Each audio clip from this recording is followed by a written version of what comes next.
दोस्तों, ये कहानी है एक बिल्ली का। जो बिल्ली का नाम था गूगल, और एक दुखी लड़का राजू के साथ कैसे गूगल का दोस्ती हो जाता है, वो देखने के लिए बिना स्किप किए हुए पूरा वीडियो को देखिए। और उससे पहले वीडियो को लाइक करके चैनल को सब्सक्राइब जरूर कर लीजिए। एक लड़का था, उसका नाम था Raju.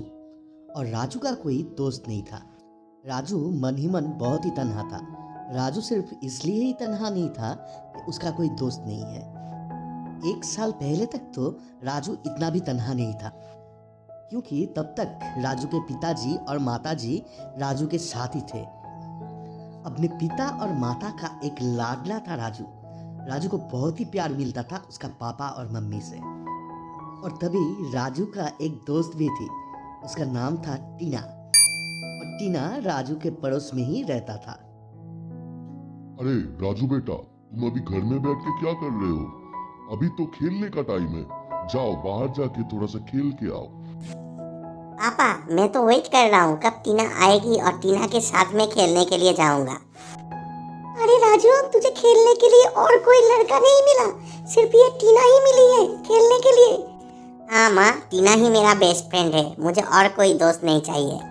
Hi uncle, hi aunty, हाय राजू। अरे देखो, टीना के बारे में ही बात कर रहे थे और टीना ही आ गई।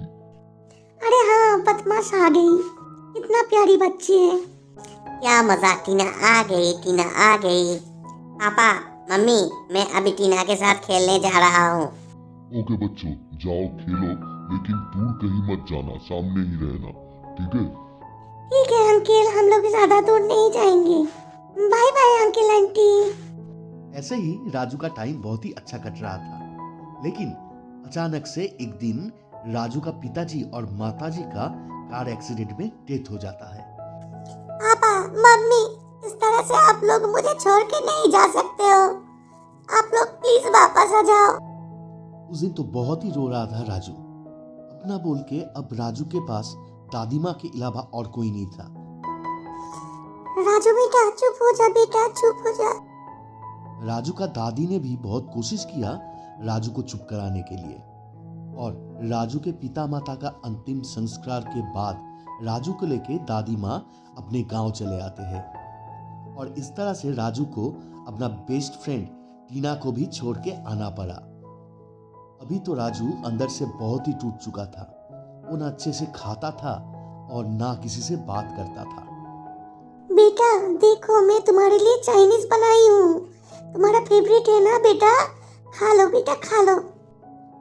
राजू की दादी माँ उसका पसंदीदा खाना बनाकर राजू को ठीक करना चाहती थी। लेकिन राजू एक अलग ही दुनिया में खो चुका था और राजू को अभी कुछ भी अच्छा नहीं लगता था।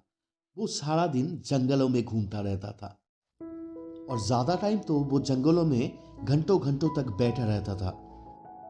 ऐसा ही एक दिन राजू जंगल में बैठा हुआ था और तभी राजू के नजर एक बिल्ली के ऊपर पड़ता है, जो बिल्ली दूर में बैठा हुआ था और देख रहा था राजू की तरफ। फिर राजू उस बिल्ली को देख के भी अनदेखा कर देता है। लेकिन चमत्कार तो तब होता है जब एक भयानक सांप राजू के पास आ जाता है और उस सांप को देख के राजू बहुत ही डर जाता है। अरे सांप सांप सांप, जा जा जा जा, बचाओ कोई मुझे, बचाओ बचाओ बचाओ, कोई मुझे बचाओ। और सांप राजू का उछल कूद देख के बहुत ही डर जाता है और राजू को काटने के लिए कोशिश करता है। लेकिन तभी वो बिल्ली जो दूर बैठा हुआ था वो दौड़ के राजू के पास आ जाता है और वो बिल्ली आकर इस सांप को डराने लग जाता है। और बिल्ली के वजह से वो सांप राजू को छोड़कर वहां से भाग जाता है। राजू ये सब देखकर बहुत ही डर जाता है। राजू इस बिल्ली से भी डरता है कि ये बिल्ली मुझे काट ना ले। लेकिन वो बिल्ली चुपचाप राजू के पास बैठ जाता है। अभी थोड़ा देर बाद जब राजू समझ पाता है कि ये बिल्ली ने उसका जान बचाया है, तभी वो उस बिल्ली को थैंक्स बोलकर वहां से चल देते हैं घर की तरफ। और घर लौटने के बाद राजू अपनी दादी माँ से इस सांप के बारे में कुछ नहीं बोलता है।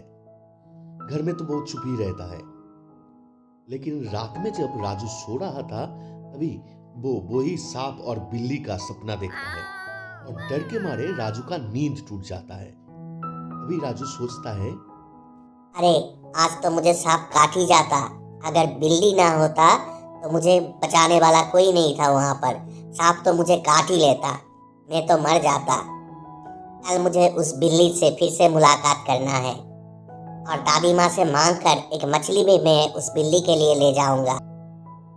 और ये सोचकर राजू सो जाता है फिर से।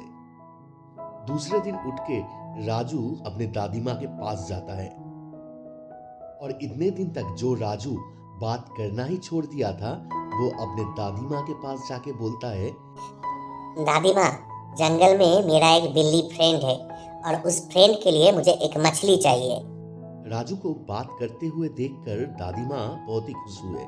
तभी दादी माँ राजू को बोलती है, अरे मेरा सोना बेटा, मुझे मछली चाहिए बिल्ली के लिए, मैं अभी ला के देती हूँ। और फिर दादी माँ वहां से जाकर एक पैक में एक बड़ा वाला मछली डालकर आकर राजू के हाथ में दे देती है।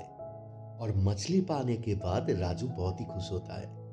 वो दादी माँ से कहता है, दादी माँ, मैं जंगल से अपने दोस्त को मछली खिला के आता हूँ। बोल के राजू वो बैग लेकर जंगल की तरफ चल देते हैं। और दादी माँ मन ही मन भगवान से बोलने लगती है, हे भगवान, तेरा लाख लाख शुक्रिया, तो किस रूप में आके मेरे राजू बेटा को फिर से पहले की तरह बना दिया है। दूसरी तरफ राजू बैग में मछली पकड़कर जंगल की तरफ जा रहा था। लेकिन राजू जंगल में जाने के बाद जिस जगह पर उस बिल्ली को पहले बार देखा था वहां पर ही उस बिल्ली को ढूंढने लग जाता है और उस बिल्ली को बुलाने लगता है, बिल्ली आजा आजा, देख मैं तेरे लिए मछली लाया हूँ। बिल्ली तू कहाँ है, तू आजा। लेकिन उस बिल्ली को बहुत बुलाने के बावजूद राजू को वो बिल्ली नहीं दिखता है। और राजू फिर से दुखी हो जाता है और दुखी होकर ही वो वही पेड़ के नीचे फिर से बैठ जाता है। और बिल्ली से मुलाकात ना होने के कारण राजू फिर से दुखी होकर रोने लग जाता है। और तभी उस बिल्ली का आवाज आता है और राजू देखता है वो बिल्ली उसी पेड़ के ऊपर बैठी हुई है जिस पेड़ के नीचे राजू बैठा हुआ था। और उस बिल्ली को फिर से देखकर राजू बहुत ही खुश होता है और राजू अपने बैग से वो मछली निकालकर जमीन में डाल देता है उस बिल्ली के लिए। और राजू फिर से खुश होकर बिल्ली को बुलाता है, बिल्ली आजा, मैं तेरे लिए मछली ले आया हूँ। और बिल्ली भी जंप देकर पेड़ से नीचे आ जाती है और बिल्ली राजू की तरफ देखकर उस मछली की तरफ जाता है और उस मछली को खाने लग जाता है। राजू बहुत ही खुशी खुशी दूर बैठकर उस बिल्ली को मछली खाते हुए देख रहा था। और वो बिल्ली वो मछली खाकर राजू को एक बार घूम के देखती है और फिर वहां से चली जाती है। और उस दिन राजू फिर वहां से घर वापस आ जाता है। और उस दिन ही राजू जब सो गया था तभी उसे सपना आता है कि वो बिल्ली राजू के साथ खेल रहा है। और दूसरा दिन उठ के राजू फिर से अपने दादी माँ के पास जाता है और दादी माँ से और एक मछली मांगता है अपना बिल्ली फ्रेंड के लिए। और दादी माँ बिना कुछ बोले राजू को बैग में मछली डालकर दे भी देती है क्योंकि राजू के दादी माँ बहुत ही खुश था क्योंकि राजू पहले जैसा बन रहा था उस बिल्ली फ्रेंड के वजह से। और दूसरी तरफ राजू वो मछली लेकर चल देता है जंगल की तरफ अपने बिल्ली फ्रेंड से मुलाकात करने के लिए। और इस बार राजू जंगल में जाकर देखता है वो बिल्ली वहां पर ही बैठा हुआ है जहां पर जाके राजू बैठता था। ये देखकर राजू बहुत ही खुश होता है और जाके उस बिल्ली को वो मछली दे देता है। और ये देखकर वो बिल्ली भी जाके कूद के वो मछली खाने लग जाती है। लेकिन इस बार कुछ गजब ही हो जाता है। बिल्ली मछली खाने के बाद चला नहीं जाता, वो फिर से आकर राजू के पास ही बैठ जाता है। और ये देखकर राजू बहुत ही खुशी होता है और वो बिल्ली से बात करने लग जाता है। मेरा बिल्ली फ्रेंड, तुम कितने अच्छे हो, तुमने मेरा जान बचाया, अब हम दोस्त बन चुके हैं ना। मैं आज से तुम्हें गूगल बोल के बुलाऊंगा, हम लोग अब दोस्त है ना। तुम चलोगे मेरे साथ मेरे घर में, हम दोनों एक साथ रहेंगे, खेलेंगे। और ये सुनने के बाद बिल्ली भी आवाज देती है राजू को। और इस बार राजू के साथ ही राजू के पीछे पीछे वो बिल्ली राजू के घर आ जाती है। और राजू घर पहुंचने के बाद अपने दादी माँ से अपने बिल्ली फ्रेंड का मुलाकात करवाता है। दादी माँ, ये देखो, ये मेरा बिल्ली फ्रेंड, ये आज से मेरे साथ ही इस घर में रहेगी। मैं इस बिल्ली फ्रेंड का नाम रखा है गूगल। और दूसरी तरफ दादी माँ भी वो बिल्ली को देख के खुश होता है और मन ही मन सोचती है, मेरा पोता, बहुत दिनों के बाद उसके मुंह में फिर से खुशी लौटा है, वो भी इस बिल्ली के वजह से। ये बिल्ली अगर घर में रहेगी तो मेरा पोता भी खुश रहेगी और मैं मेरे पोते के लिए कुछ भी कर सकता हूँ। और इसके बाद दादी माँ राजू से कहती है, रुको बेटा, मैं गूगल के लिए एक कप दूध ले आती हूँ। आज से ये हमारे साथ ही रहेगी। और दोस्तों, इस तरह से गूगल और राजू दोनों ही एक ही घर में रहने लग जाती है। और राजू इस बार बहुत ही खुशी था, उसका सारा गम मिट चुका था गूगल को पाकर। अगर आपको बिल्ली और राजू का और भी कहानियाँ देखना है तो कमेंट में लिखिए। और तब तक चैनल को सब्सक्राइब कर दीजिए और वीडियो को लाइक कर दीजिए।